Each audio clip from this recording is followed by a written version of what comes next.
এই সেই লোক ভিকু মুর্মু ওরফে নিত্য বৈরাগী। দেখে মনে হচ্ছে এটা সুইসাইড কেস। সিমগুলো এর কাছ থেকেই পাওয়া গেছে, আর রিভলভারটা বাঁ হাতে ধরা ছিল, পাওয়া গেছে। তার মানে এই আসল খুনি। Problem solve. যে প্রশ্নগুলো ছিল সেগুলো তো রয়েই গেল, বরং এই একটা খুন কিন্তু হাজারটা প্রশ্নের জন্ম দিয়ে গেল। You are right.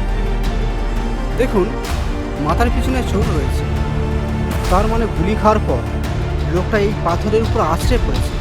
অথচ দেখুন, হাতে রিভলভারটা একইভাবে ধরা রয়েছে, যেটা কিনা অন্তত 3 হাত দূরে ছিটকে যাওয়ার কথা। অভি, আরেকটা গুরুত্বপূর্ণ বিষয় লক্ষ্য করেছ? কোনটা? রিভলভারের পজিশনের কথা বলছেন? এক্স্যাক্টলি। দেখো, রিভলভারটা ধরা ছিল লেফট হ্যান্ড, গুলিটা করেছেও বাম দিকে, কিন্তু ওই পজিশনে লেফট হ্যান্ডে ধরে গুলিটা করা অত সহজ ছিল না।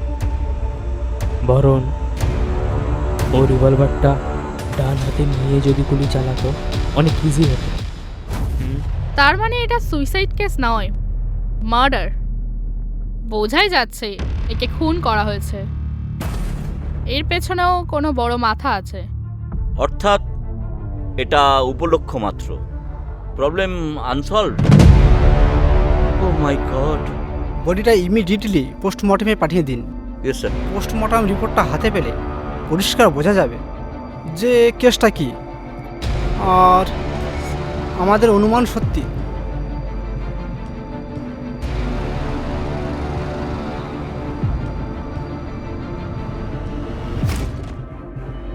হঠাৎ কি মনে করে মিস্টার অভিরাজ মুখার্জি? আসলে আপনার কাছে না এসে আর থাকতে পারলাম না। কেসটা ক্রমশ জটিল হচ্ছে, তাই আপনার সাহায্যের খুব প্রয়োজন। ও তাই বলুন, সকাল সকাল দলবল নিয়ে আমার বাড়িতে হাজির। বলুন কি উপকার করতে পারি। দেখুন সূর্যকান্তবাবু, আমি যদি খুব ভুল না করি তাহলে এটা বলতে পারি যে আপনি আপনার পার্সোনাল লাইফ নিয়ে ভীষণ পজিটিভ, রাইট? আপনি যদি কিছু মনে না করেন তাহলে আপনার প্রথম স্ত্রী সম্পর্কে আপনি কিছু বলবেন? মানে উনি এখন কোথায় আছেন, বা আপনাদের মধ্যে শেষ কি হয়েছিল? দেখুন, প্রথমেই তো আমি বলেছি আমার প্রথম স্ত্রীর সঙ্গে ডিভোর্স হয়ে গেছে। এখন উনি কোথায় আছেন, কি খাচ্ছেন, কোথায় আছেন, কি করে বলবো বলুন তো? ও ইয়েস, তাহলে আপনি বলছেন যে আপনাদের মধ্যে ডিভোর্স হয়ে গেছিল। তাহলে ডিভোর্স পেপার নিশ্চয়ই আপনার কাছেই আছে। সার্টেনলি, অবশ্যই আছে। আপনি পেপারসগুলো দেখাতে পারবেন? নিশ্চয়ই দেখাতে পারবো। ঠিক আছে, তাহলে দেখান। এই মনিকা, পেপারগুলো একটু নিয়ে এসো তো। কোথায় রেখেছো পেপারগুলো? আরে দেখো না, আলমারিতে কোথায় একটা রেখেছি, মনে পড়ছে না, দেখো খুঁজে দেখো। আচ্ছা ঠিক আছে, আমি দেখছি। দেখুন সূর্যকান্তবাবু, শুধু শুধু সময় নষ্ট করে কোনো লাভ নেই। আপনিও জানেন আর আমিও জানি যে আপনার প্রথম স্ত্রীর সাথে আপনাদের ডিভোর্সের ঘটনা আদৌ ঘটেনি। তাহলে এখন প্রশ্ন দাঁড়াচ্ছে যে আপনার প্রথম স্ত্রী এখন কোথায় আছে? এই ফটো থেকে আপনি কি প্রমাণ করতে চাইছেন? আমার বউয়ের ডেড বডির ছবি দেখে আপনি কি বলছেন আমি খুনি, আমি খুন করেছি? দেখুন সূর্যকান্তবাবু, আমি কিন্তু এখনও বলিনি যে খুনটা কে করেছে আর আপনিই করেছেন কিনা। তবে আমি অনুমান করেছিলাম যে আপনার মুখ থেকে এরকম কিছু কথা বেরোবে।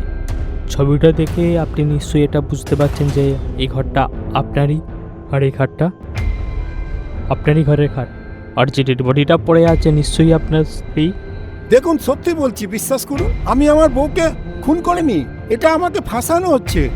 হ্যাঁ তাই তো, খুনি যদি সহজে তার দোষ স্বীকার করে নেয় তাহলে আমাদের কাজটা কত সহজ হয়ে যায়, তাই না? আসলে মূল গল্পটা হলো, আজ থেকে বেশ কয়েক বছর আগে সূর্যবাবু মনিকা নামে একটি মেয়ের প্রেমে পড়েন, আর ওইদিকে রেস্টুরেন্টে ছিল সূর্যবাবুর স্ত্রীর নামে, কারণ তার বাবা তাকে গিফট করেছিল। সূর্যবাবু ঠিক করেন বউকে পটিয়ে রেস্টুরেন্টটি বিক্রি করে দেবেন, তারপর নিজের বউকে ডিভোর্স দিয়ে মনিকা ম্যাডামকে বিয়ে করবেন।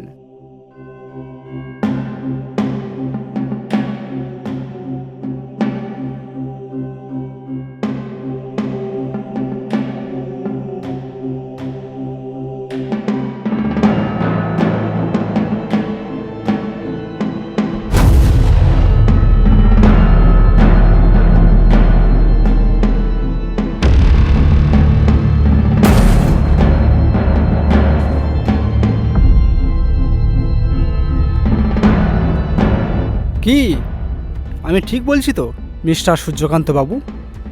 আপনার এই মন গড়া গল্পের কিছু প্রমাণ আছে? Srivastava, yes sir. ওকে ঘরে নিয়ে এসো। সূর্যকান্ত বাবু দেখুন তো এই যে স্যার। একে চিনতে পারেন কিনা? হ্যাঁ হ্যাঁ, একে তো আমি চিনি। এ তো কুট্টিরাম। এ আমার রেস্টুরেন্টে কাজ করতো। এ বিভিন্ন রকমের খাবার, চিকেন বিরিয়ানি সুন্দর বানাতো। ও ইয়েস, আমি ভেবেছিলাম ওকে হয়তো চিনতে পারবেন না, চিনতে পেরেছেন।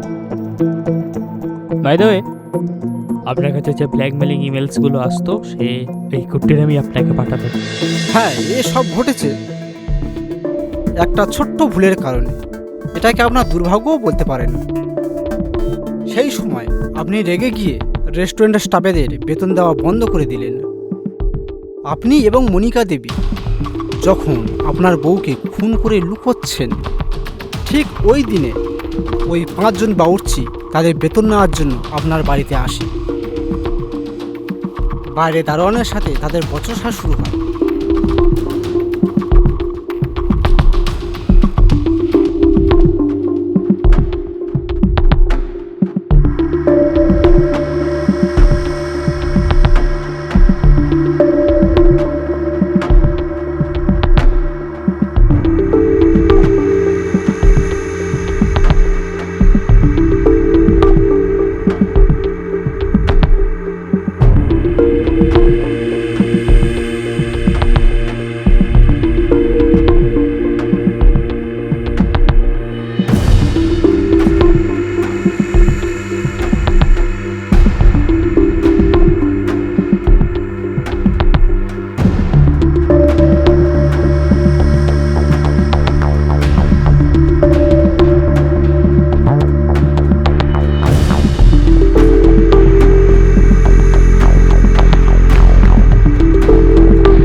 সম্ভবত আপনার মতো দিনটি ওর খুব খারাপ ছিল। আপনার বাড়ি থেকে বেরিয়ে যাওয়ার পর রাস্তায় কারোর সাথে ওর ঝগড়া হাতাহাতি শুরু হয়, আর ও রেগে গিয়ে তাকে চাকু চালিয়ে দেয়। ব্যাস, পুলিশ তাকে ধরে ফেলে আর 5 বছরের জেল হয়। ঠিক 20 দিন আগে জেল থেকে ছাড়া পেয়ে ও সেই সমস্ত ফটোগুলো প্রিন্ট আউট করে সূর্যকান্ত বাবুকে ব্ল্যাকমেল করার চেষ্টা করে। কিন্তু সূর্যকান্ত বাবু একটা বিষয়ে নিশ্চিত ছিলেন যে ওই ব্ল্যাকমেলার ওই 5 জনের মধ্যে কেউ হবে। কেননা যেদিন উনি ওনার স্ত্রীকে খুন করেছিলেন সেই দিন ওই 5 জন বাবুর্চি ছাড়া ওনার বাড়িতে আর কেউ আসেনি। তাই ওই ছবিগুলো উদ্ধারের জন্য সূর্যকান্ত বাবু একটা প্ল্যান বানান। সেই প্ল্যান অনুযায়ী নিউজ পেপারে অ্যাড দেন।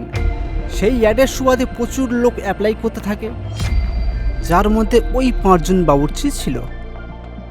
দুবাইতে চাকরি, প্রচুর টাকার বেতনও ছিল। তারপর সূর্যবাবু এক এক করে তার কাজ করা শুরু করে দেয়। কিন্তু সমস্যা হলো একটাই, নিজের হাতে খুন করাটা রিস্ক। তাই উনি একটা অভিনব উপায় বের করলেন।